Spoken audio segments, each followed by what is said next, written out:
Reading Rooms is a shared reading programme. Our young people are coming from a care background. They would often say that it's a break from their own life.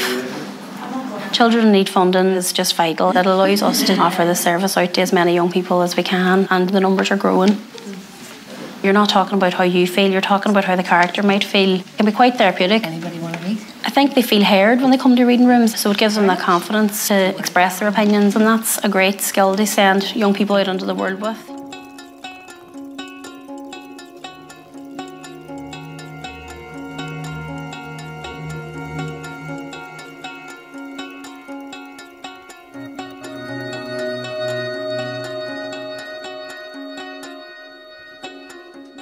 For me, it's about an opening up of literature for people, and usually for people who haven't had that opportunity to read a wide variety of literature.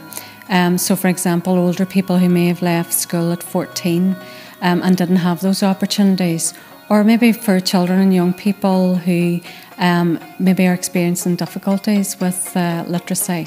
And it just opens up a whole wide range of literature. They enter into different worlds, different adventures, hear about different characters doing wild and wonderful things, and it's in a very safe space then that we open it up to discuss some of the issues that arise from that.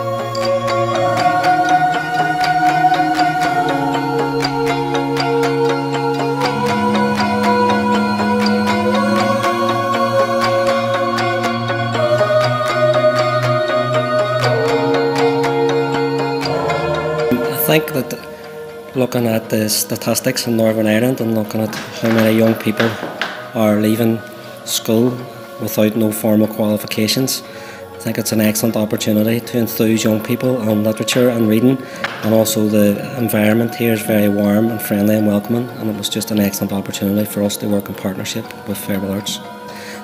We have full numbers basically every week.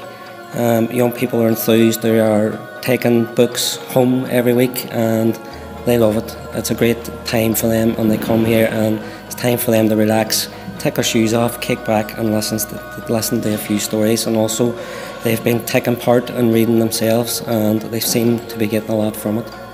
The benefits I'm seeing already is that they're becoming more confident in their reading. A lot of the young people that I'm working with would have a low reading ability, and for them to actually step out and read in front of a group is fantastic. So the confidence that they are gaining, as well as the social skills, is amazing. Last week we got a poem, and it was about a donkey. It was a donkey footballer from Brazil, and it's funny, so it is, and we always have a bit of crack, and the stories are interesting, and all my friends being there, so yeah, most of my friends.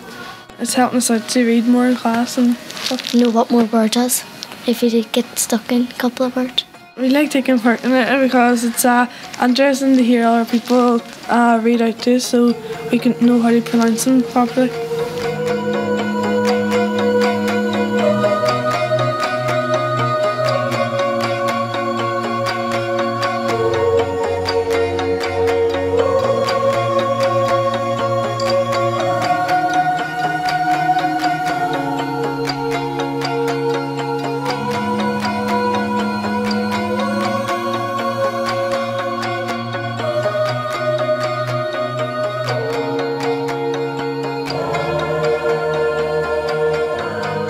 What I enjoyed the most was the actual story, and I like the wee add-on at the end, the poem, and I really enjoyed it because, like, after you've done something tiring, you would come and do something relaxing and something that you would daily do, and it was good fun because you probably heard stories that you never heard before.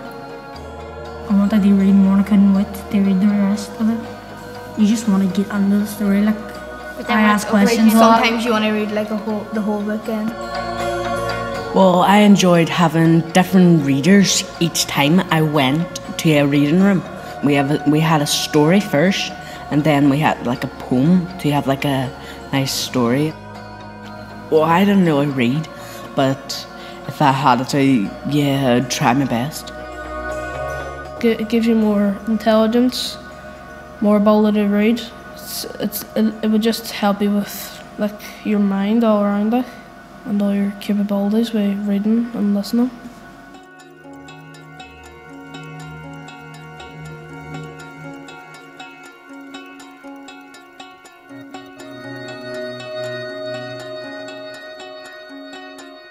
I think reading rooms is absolutely fantastic because it opens books up to the kids that may not necessarily always be thinking they're interested in it. I was one of those kids as well. And it just changes the atmosphere, changes the dynamic, because it's not necessarily associated with being told what to read. It's not necessarily associated with having to do some writing. It's about sitting together in a place that you feel comfortable with people such as your friends and your peers that you trust, and being able to talk about characters and stories and motivations, which are common to all of us. And so suddenly you're getting the very best out of literature and the very best out of books and writing in a way that these kids are now going to feel comfortable, and you're actually potentially changing their lives. And I think it's the kind of thing that could have a legacy for a very long time to come.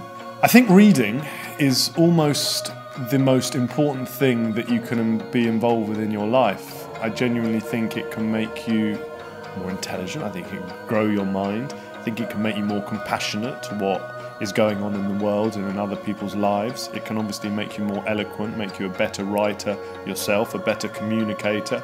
It can relax you and bring your heart rate down and make you feel calm, which is going to have a good effect on your physical health and your well-being. So I really think if there was one thing, if we introduced into the world today a pill that could do all of those things, it would be the most unbelievable thing on earth. Well, it's already here, and it's in books, and it's all around us.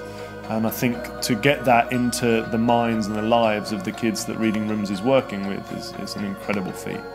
As a young person, I needed reading rooms because I thought I hated reading, because at school I was told to read as a punishment for something I'd done wrong. I was always having books prodded at me, and so for so many years I was alienated from it. It was only when I left school and I didn't have people telling me to read that I came to reading myself. And now I'm an author and I write about characters similar to the way I was, and similar to the kids that we're working with.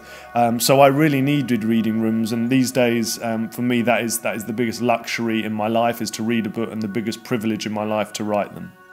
I think any initiative which gets people reading, and especially which gets people reading together and talking about what they read and maybe experiencing something that they wouldn't otherwise have come across, is got to be good, whether it's reading rooms at the Verbal Arts Centre or anything else at all. Reading was one of the most important things in my life. It always was, and I hope it always will be. I grew up in Belfast in the 70s, and to be honest, the estate that I grew up in was fairly rough. So I was always encouraged to go to the library, because the library was a really kind of safe place. But it wasn't just safe, it was also magical. Because as soon as I would go into the library and open a book, suddenly you could just be in a completely different world, a completely different century, you could be in somebody else's head. And I just loved reading, and what my parents still always say about me is, when I was a child, if I had a book, I was happy. I think reading is absolutely vital, and it's not just that I think it, because obviously I write books that I hope people will read, but every study that I'm aware of shows that not only does reading for pleasure impact very, very positively on people's academic outcomes in school, but also reading is one of those things that makes you more aware of the world, it makes you more empathetic, it allows you to escape. I mean, there is everything about reading is good, so I think it's really, really important, from just reading to babies right up to reading picture books with children, right up to obviously young adults who have such a wealth of books now, especially written for them. So I think it's really, really important at every stage. It's important to read in school, it's important to read outside school. It was very easy for me because I had a family who encouraged me. I had schools with libraries, I had a good local library, and I do worry that not everybody, especially now, has access to those things, and that's why places like the Verbal Arts Centre are so important, and it's why I think every school should have a professionally run library, and every child should have access to a good public library. And that's me on my soapbox, but I make no apology for that.